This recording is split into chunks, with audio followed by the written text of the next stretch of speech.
nuestra cabeza. Señor Dios Todopoderoso, Rey del Universo, te damos tantas gracias por este día. Ahora, Señor, suplico porque la voz de tu Espíritu hable, Señor, a nuestras almas, a nuestros corazones, y que de alguna forma, Señor, podamos visualizar lo que es tu verdad acerca de los conflictos, Señor, acerca de la paz, acerca de tu presencia en nuestras vidas. Te damos gracias, Señor, por tu palabra, porque esta habla de ti, Señor, y la buena noticia es tu presencia en nuestras vidas, Señor. Te suplico porque los aquí presentes, Señor, tengamos un corazón dispuesto, Señor, a escuchar tu voz. Te suplicamos también por los ausentes, Señor, que tú les cuides y les bendigas. Te suplicamos por los enfermos, Señor Jesús. Estamos estudiando Zacarías todavía.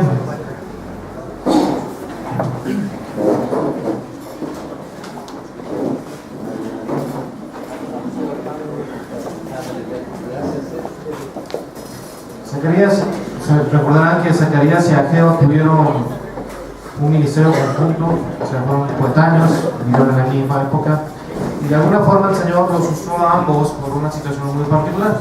Recordad que el pueblo de Israel venía de un cautiverio más o menos de unos 70 años en Israel, en Babilonia, y fueron llevados cautivos allá por una causa, ¿no? Eran personas que, particularmente por ahí, Benjamín, las tribus que vuelven también hacia el sur, se contaminaron con la idolatría de un rey que se llama Menahem.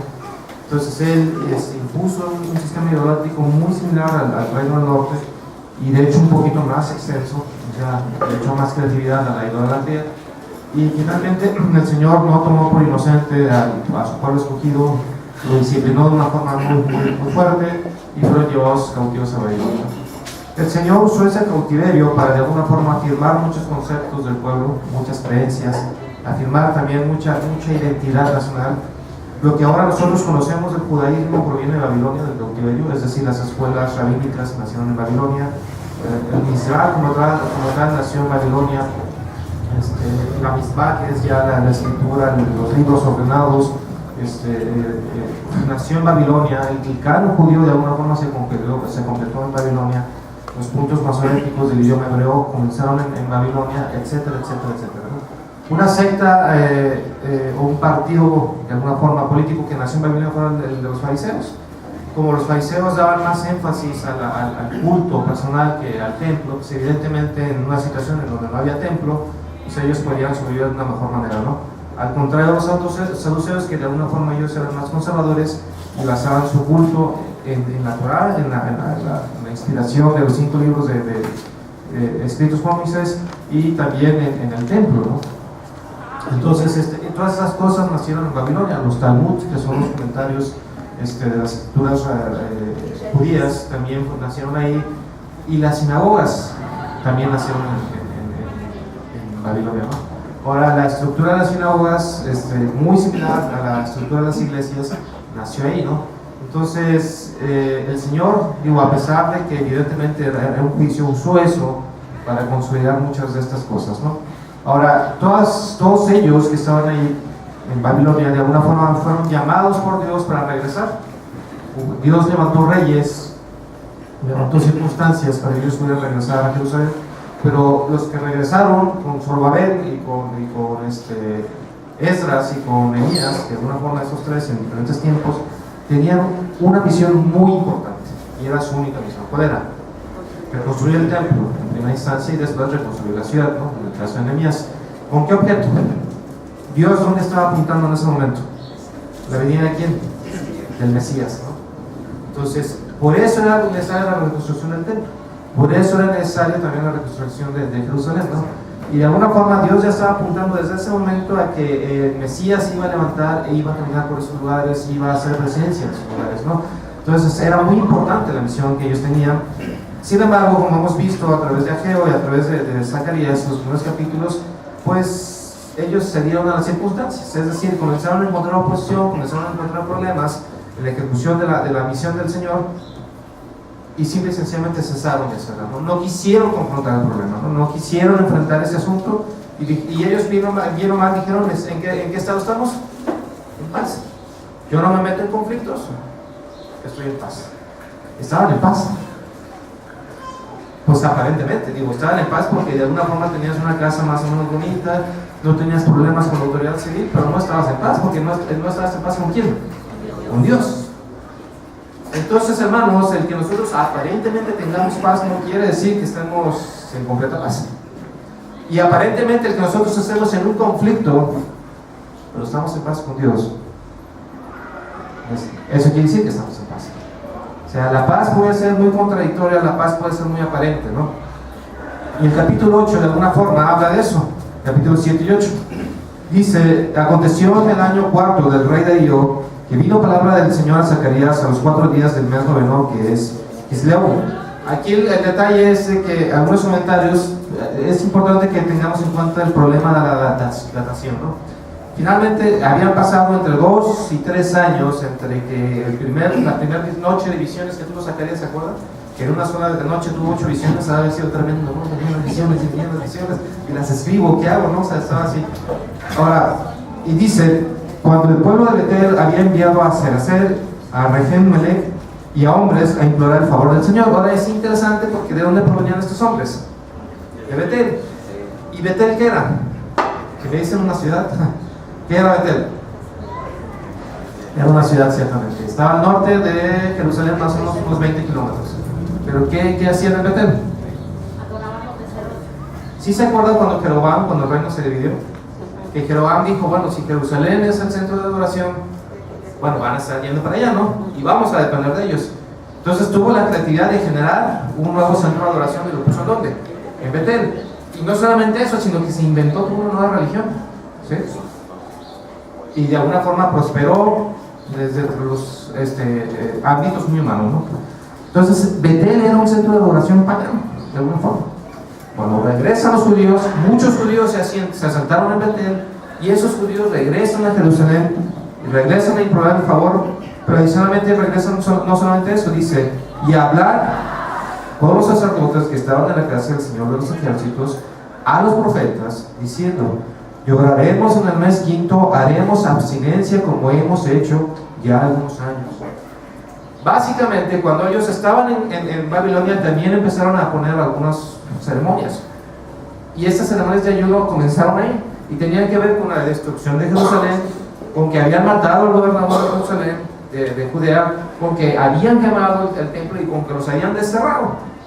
Ahora, el Señor les había enviado a hacer estas fiestas, estas festividades. Pues no, ellos también se las inventaron. Entonces dice: vino pues a mí palabra del Señor de los ejércitos diciendo. Bueno, del 7 al 8 es la respuesta del Señor a estos hombres de Betel, y son 4 mensajes. Uno tiene que ver con lo religioso. Dice: habla a todo el pueblo, al país y a los sacerdotes, diciendo: cuando ayunasteis y llorasteis en el quinto y en el séptimo mes. Séptimo mes muy interesante porque además coincide con el Yom Kippur. Dice: estos 70 años habéis ayunado para mí, y cuando coméis y bebéis, no coméis y bebéis para vosotros mismos. Es decir, que estas festividades no las hicieron propiamente para adoración y gloria del Señor, sino las hicieron ¿para quiénes?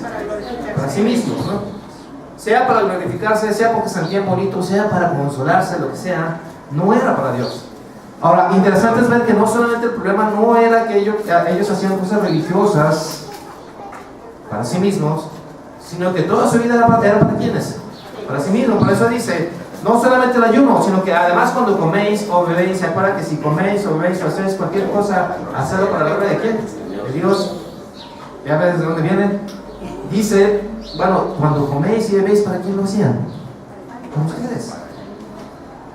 Entonces, hermanos, el judaísmo junto con el cristianismo se distinguen de muchos credos religiosos por algo que se conoce como un monoteísmo ético. ¿Qué quiere decir con esto? Bueno, creemos en un solo Dios, pero la creencia en ese solo Dios, nuestra fe en ese solo Dios, permea todas las capas de nuestra vida, absolutamente todas las capas de nuestras vidas. Por eso, en este concepto, Dios dice: ustedes no pueden comer o beber para ustedes. ¿Se dan cuenta? Sino que todo lo que nosotros hacemos será para la gloria de Dios, ¿no? Bueno, y aquí ya comienza un altercado, comienza un conflicto. Dice: ¿no son estas las palabras que proclamó el Señor por medio de los profetas primeros? Estamos hablando de Nahum, de Malaquías, de todos esos profetas que vieron antes de la deportación, Dice, no son estas las palabras que proclamó el Señor por medio de estos profetas primeros, cuando Jerusalén estaba habitada y aparentemente en paz, dice, tranquila, y sus ciudades en sus alrededores, y el Negev, o sea, la parte del sur, y las Zafetas estaban también habitados. Cuando todo parecía que estaba en paz, no, el Señor les decía, ustedes están mal, porque no viven para mí. No existía ese altercado, ese problema con nosotros, y ustedes ¿qué hicieron? No escucharon la voz de ¿quiénes? De los profetas, de Dios. Segunda parte del mensaje dice, y vino palabra del Señor a Zacarías, el segundo mensaje, diciendo, así habló el Señor de los ejércitos, diciendo, juzgad conforme a la verdad, y haced misericordia y piedad cada cual con su hermano, no oprimáis a la viuda, al huérfano, al extranjero, ni al pobre, ni ninguno piense mal en su corazón contra su hermano. Pero no quisieron escuchar, antes volvieron la espada y taparon sus oídos para no oír. Es decir, ¿cuál es la consecuencia de vivir para sí? Esto. Oprimen al pobre, hay maldad en su corazón, tienen envidias, se enojan contra su hermano y viven una vida continua ¿de dónde? De pecado. ¿Viven para quiénes?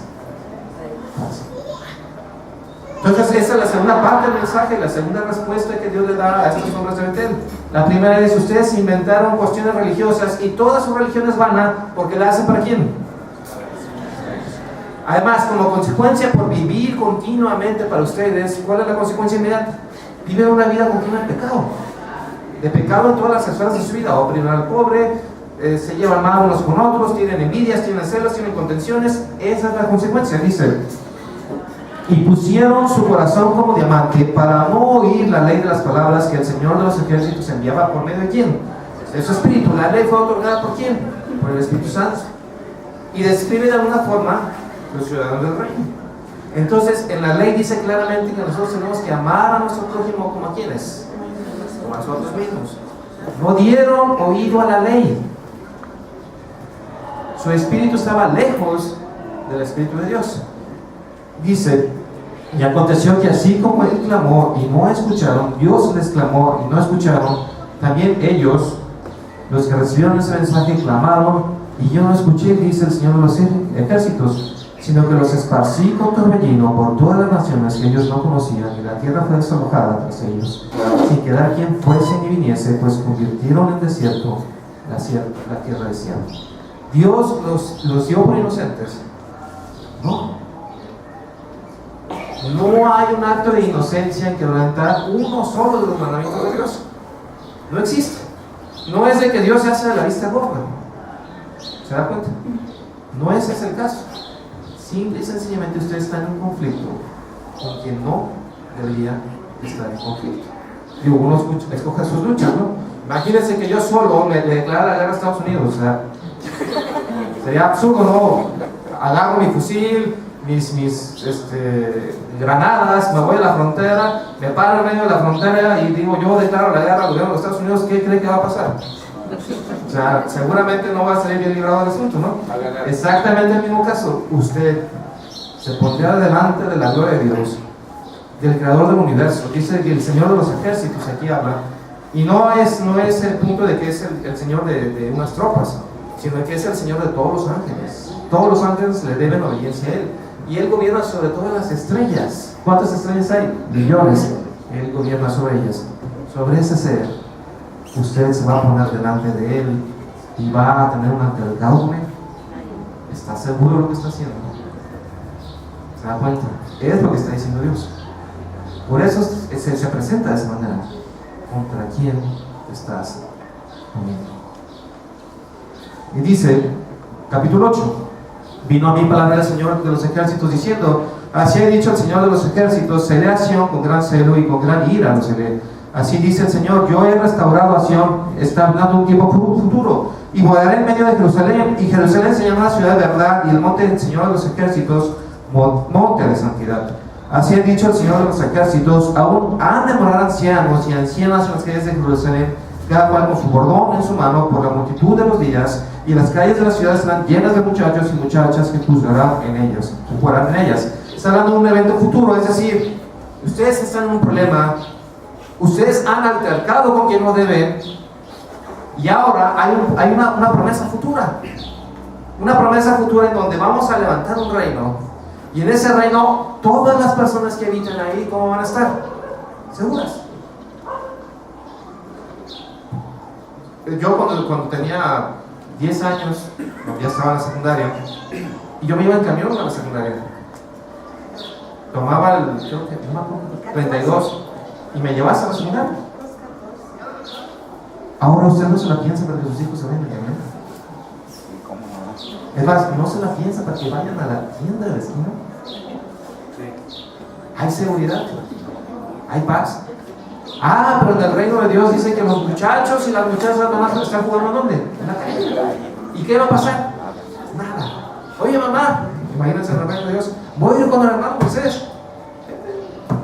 Se dan las 5, las 6, las 7 de la tarde y usted, tranquilo, porque la gloria de Dios va a llenar toda la tierra. Y todos los que habiten en la tierra serán creyentes y serán controlados por quién? Por Dios el Espíritu. Y en ese reino todos amarán perfectamente a Dios. Y adicionalmente todos se amarán perfectamente.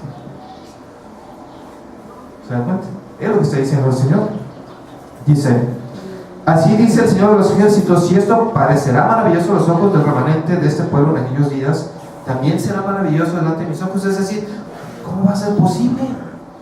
De alguna forma lo que está diciendo aquí Dios es lo siguiente: Dios va a solucionar el problema de la maldad totalmente, porque la maldad y la idea de un Dios benevolente, omnipotente, eterno, pues es contradictorio, ¿no? ¿Por qué? ¿Por qué existe la maldad? ¿Será que a Dios no le importa?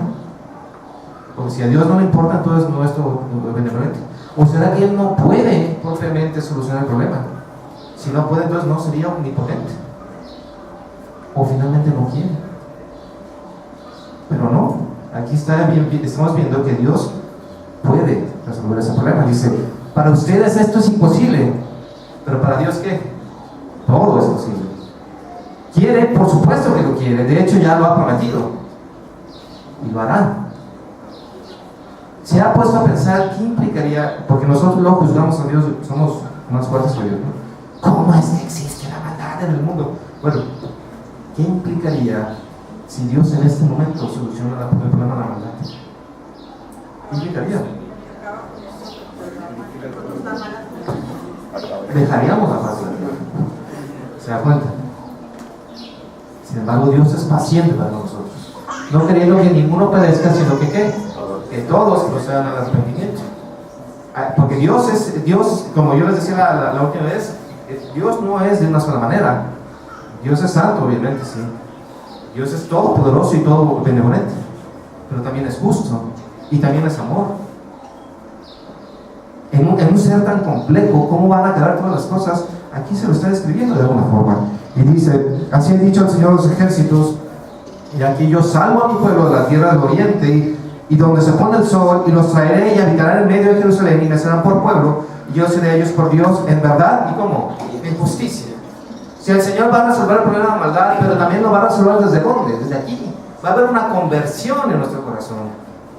Y el Señor va a traer pueblo ¿de dónde? Del oriente, del occidente, de donde se pone el sol, de todos los confines de la tierra. Llama a Dios un pueblo, y ese pueblo será ¿qué? Suyo totalmente. Suyo totalmente. Entonces ya vimos tres aspectos de la respuesta. Primero tiene que ver con las ceremonias vacías religiosas, una religión vacía, y que esa religión vacía era el segundo tema, es un fiel reflejo de que ellos vivían para sí mismos, vivían en pecado continuo. Tercer parte de la respuesta es, Dios el Señor levantará un reino, y en ese reino va a haber gente convertida con un nuevo corazón, y dentro de ese reino va a haber totalmente paz, porque hay un amor perfecto entre los seres humanos, entre los hijos del Señor, y un amor perfecto de los hijos del Señor hacia dónde? Hacia Dios Padre. Como cuarto punto dice, versículo 18, vino a mí palabra del Señor de los ejércitos, así dicho el Señor de los ejércitos, el ayuno del cuarto mes, y el ayuno del quinto, y el ayuno del séptimo, y el ayuno del décimo se convertirán para casa de Judá en gozo y alegrías, en festividades, solemnidades, a más pues la verdad y la paz. ¿Qué quiere decir con esto? Cuando nosotros tengamos un corazón convertido, ahora todos los mandatos de Dios y todas las celebraciones religiosas que el Señor ha puesto van a ser ¿de qué manera? De gozo. Ahora cuando usted se pare en la iglesia a cantar, No lo hará para sí mismo, lo hará para la gloria de Dios. ¿Y eso a usted qué le va a producir? Gozo. Y cuando esté en la cena del Señor, ay, no, otra vez. No, al contrario, va a ser una solemnidad, pero una solemnidad ¿cómo? Gozosa, porque va a tener un sentido por fin en usted. ¿Se da cuenta? No es un caso de una religión vacía. Nosotros no tenemos sacramentos de alguna forma que nos hacen ser repetitivos y no tenemos ni idea de lo que estamos haciendo. No. ¿De qué se trata? De una relación continua, viva delante del Señor, y que esas cosas, esas solemnidades, esas fiestas nos hacen referencia a quién? En la persona de Dios. Y cuando estamos en la presencia de Dios, lo que nos produce es ¿qué? Gozos. Un gozo. ¿Se da cuenta? Esa es la verdadera religión. No un conjunto de ritos para agradar a la deidad, sino porque nuestro corazón ha sido convertido por la deidad. Ahora nosotros podemos amar a nuestro prójimo como nosotros mismos amamos a Dios, y todas las cosas de Dios nos producen ¿qué? Gozo. Si su religión no es de esa manera, está vacía, está vana. Ustedes siguen sus pecados y finalmente Dios se encargará de usted. ¿Es así? Me llama la atención el punto al final del versículo 19 dice: amad pues la verdad y la paz. Muchas veces nosotros, las más quizás, tenemos una idea equivocada de la paz. Es decir, pensamos muchas veces que la paz tiene que ver con ausencia de conflictos, como una ausencia para tener conflictos. Y está, por ejemplo, un compañero de trabajo, un hermano de la iglesia, lo vamos a poner más hermano, que está, usted sabe, insistentemente preguntándome o haciéndome la vida imposible. Pero yo quiero la paz, entonces no me meto en el conflicto. Pero eso no necesariamente está bien, ¿no? Porque aquí dice que nosotros tenemos que amar conjuntamente la paz y ¿qué más? Y la verdad. Y el hecho quizás que yo no confronte a mi hermano, puede ser que haya una paz, entre muchas comillas, pero además yo no estoy hablando con verdad. Y sabe que en la iglesia muchas veces el asunto de la confrontación es un tema tabú, pues. Y nosotros tenemos que confrontar. El espíritu de la reforma inicial tenía que ver con eso, porque las autoridades eclesiales muchas veces eran intocales. Bueno, ¿no? ¿Por qué? Digo, de alguna forma, en amor, uno debe dirigirse también con sus autoridades y decir: hermano, pues usted me ofendió, pues. ¿Y qué vamos a hacer? Pues arreglarnos. Sin embargo, voy a regresar a este punto, pero quiero tocar tres conflictos normalmente que tenemos. Uno, muy claramente, tenemos conflictos con los mandatos de Dios. ¿Sí o no?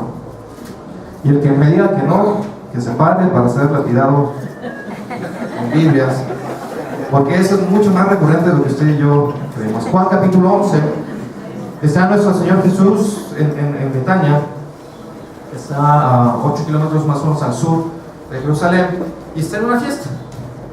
Y resulta ser que en la fiesta le dicen: ¿sabes qué? Lázaro, el hermano de María y Marta, está muy enfermo, y él era amigo de los tres. ¿Y el Señor qué hace? No hace nada. Digo, aparentemente no hace nada. Ahí se queda sentado, sigue ahí, ¿no? Fíjense lo que dice: vino pues, versículo 17, 11 y 17, vino pues Jesús y halló que hacía ya 4 días que Lázaro estaba en el sepulcro. Betania estaba cerca de Jerusalén, como a 15 estadios, más o menos 8 kilómetros.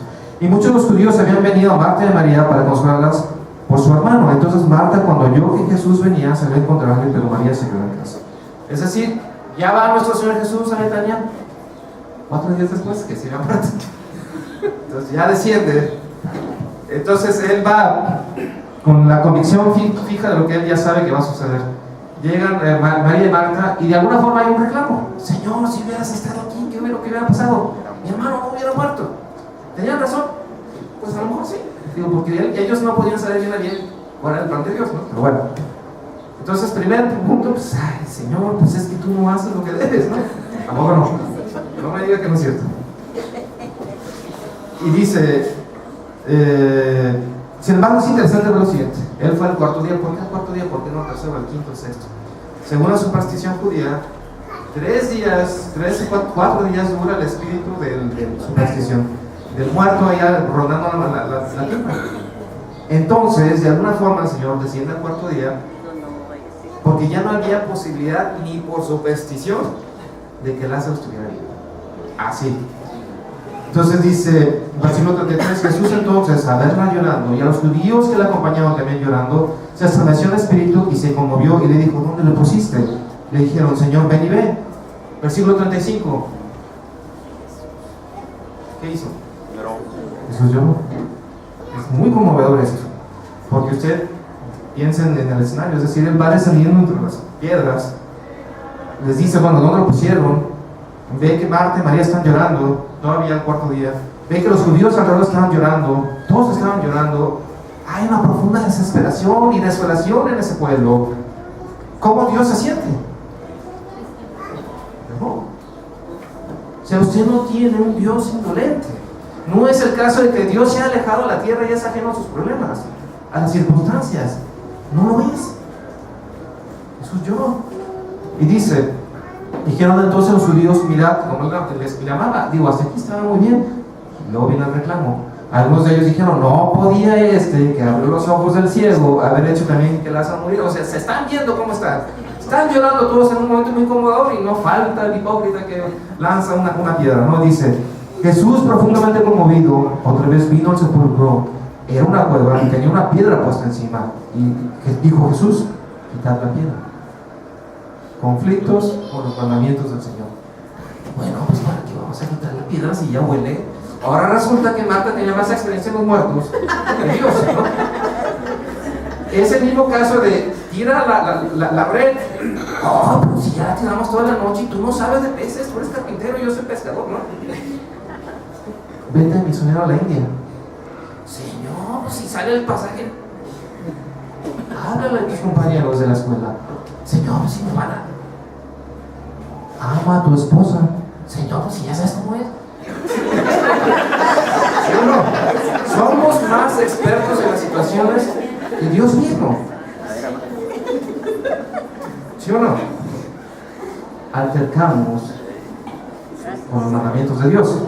Y dice, Marta, la hermana del que había muerto, Señor, ya hace 4 días no te he dicho, fíjese el versículo 40, que si crees, verás que nosotros nos pasamos orando y diciendo y clamando, Señor, muéstrame tu gloria.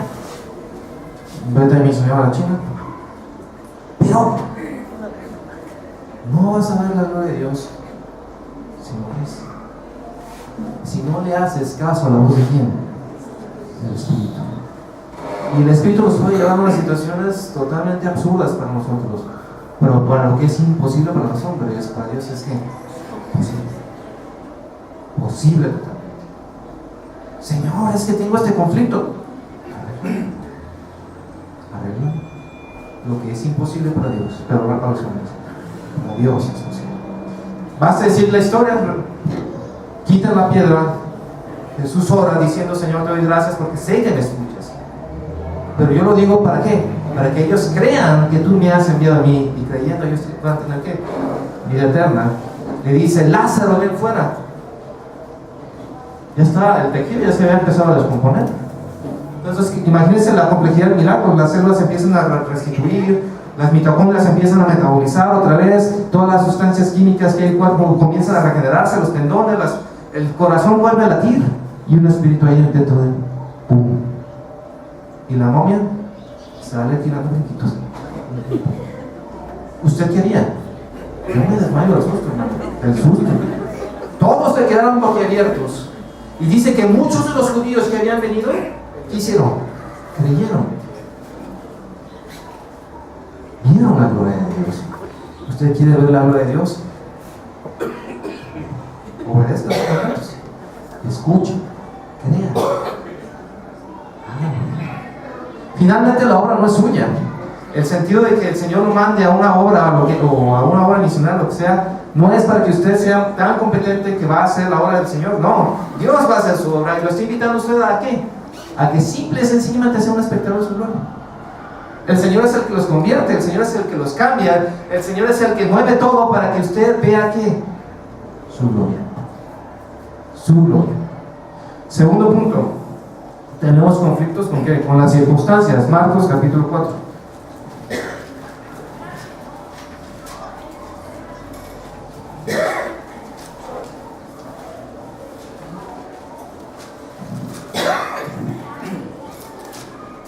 Dice, aquel día cuando llegó la noche, 4:35, les dijo, pasemos al otro lado.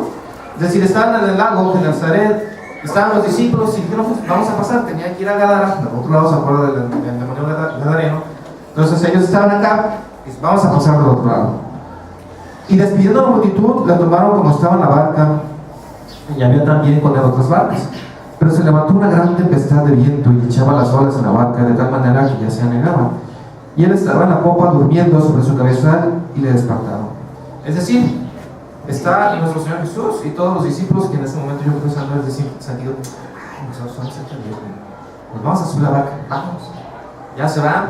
Y ellos se han de haber sentido como que estaban en la gran misión del mundo, ¿no? Sentían la brisa, pero esa brisa se comenzó a hacer viento, las nubes, empezó a haber truenos, las olas comenzaron a hacerse más altas. Y probablemente, digo, ellos navegaban mucho por ese lago, pues sí se estaban hundiendo, ¿no? Entonces, ¿qué es lo que ellos hacen? Señor, despiértate, que no te da miedo, nos vamos a hundir. O sea, yo no sé primero qué pensaba que él iba a hacer, ¿no? O sea, es algo que entra en el sentido del misterio. Pero sin embargo, él ya les había dado una instrucción, vamos a pasar del otro lado. Pero las circunstancias, los problemas, hicieron que ellos entraran en una profunda desesperación y en reclamos. Señor Dios, tú no estás haciendo nada, ¿sí o no? Señor, tú no estás haciendo nada porque sabes que tengo problemas económicos. No haces nada. Mi esposa está enferma y tú no haces nada. Mi hijo está en este problema y tú no haces nada. Actualícelo a su realidad objetiva. Tengo esta enfermedad y tú no haces nada. Sin embargo, dice, no tienes cuidado, que crecemos, dice, levantándose Jesús, reprendió el viento y dijo al mar, calla, enmudece, y cesó el viento y se hizo una gran bonanza. Están los discípulos, no sé yo cómo se había levantado Jesús, a lo mejor estaba subiendo y bajando a la barca, levanta la mano y dice, calla. Y dice que hubo una quietud. Y los discípulos, ¿qué hicieron? El sentido de las circunstancias es lo mismo, hermanos. Puede haber una turbulencia del tamaño del mundo en su vida, y el único que la puede calmar es ¿quién? Dios. Jesús es nuestro Señor. Y cuando Él calma la tempestad, todo entra en paz. ¿Y usted qué vio?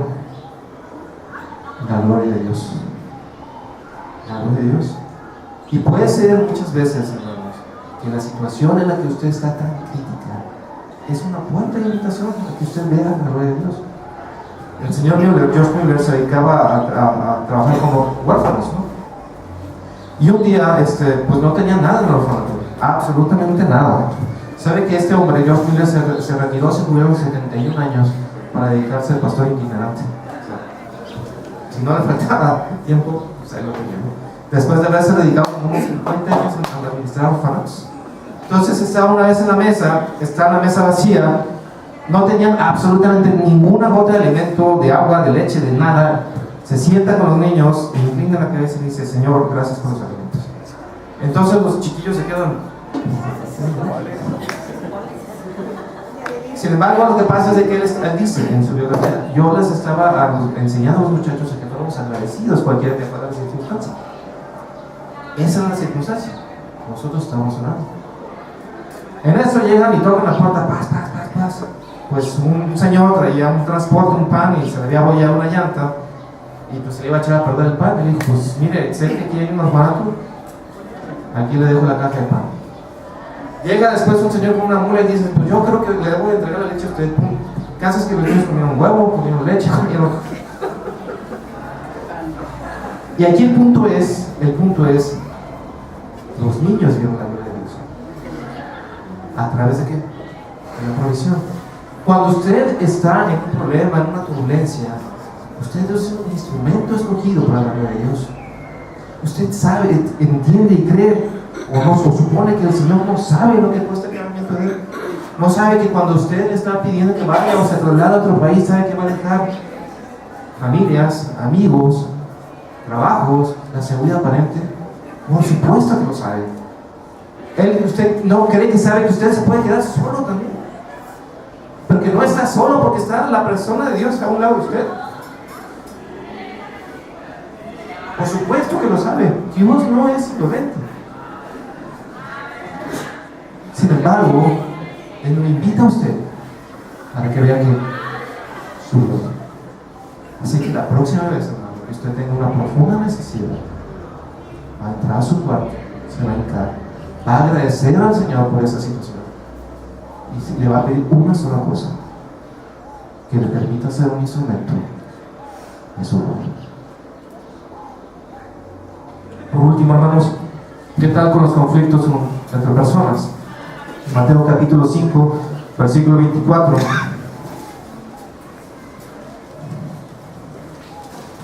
Desde el 21, capítulo 5, ¿se acuerdan que es el sermón del monte que es bastante extenso y que de alguna forma está escribiendo a quiénes? A los ciudadanos del reino, los que van a participar del reino que está profetizando Zacarías.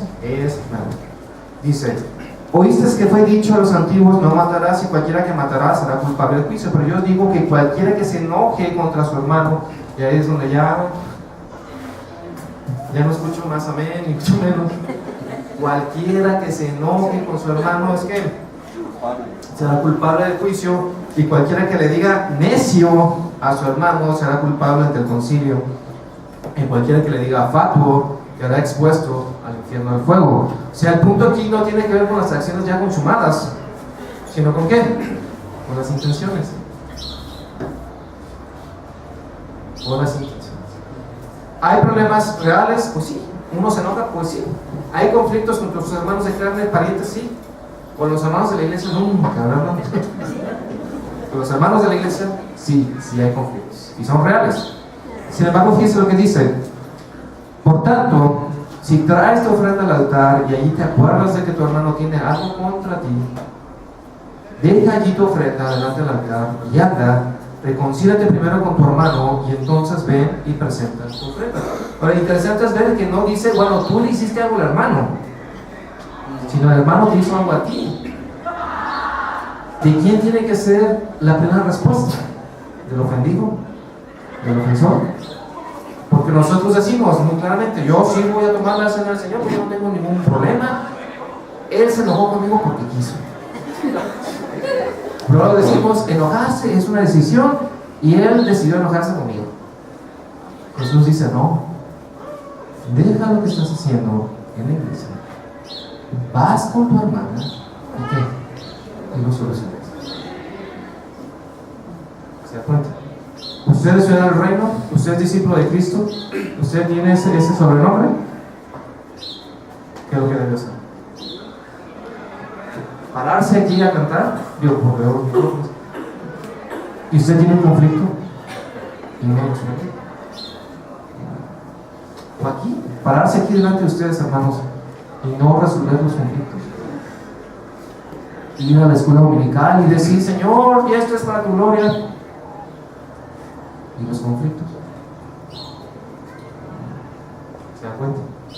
Ahora fíjense, dice, versículo 25: ponte de acuerdo con tu adversario, ahora sí, con la persona con la que tú has ofendido, dice, entre tanto que esté él contigo en el camino. Es decir, el punto aquí es no quién la hizo, sino él, sino que nosotros como creyentes, como ciudadanos del reino, tenemos la responsabilidad de dar la primera respuesta, cualquiera que sea el caso, para solucionar un conflicto. El caso de los esposos, ya ve que en el matrimonio todo es tersura, todo es terso. ¿Qué es lo que debe hacer uno cuando está enojado con la esposa?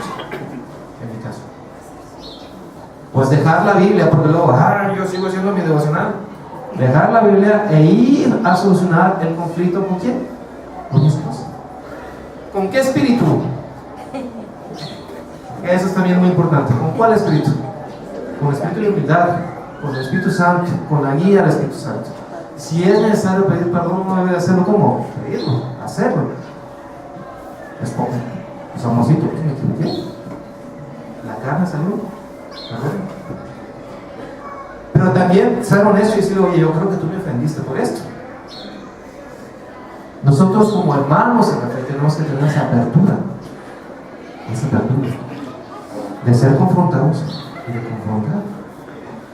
Porque si no, no estaríamos amando la verdad y no estaríamos buscando ¿qué?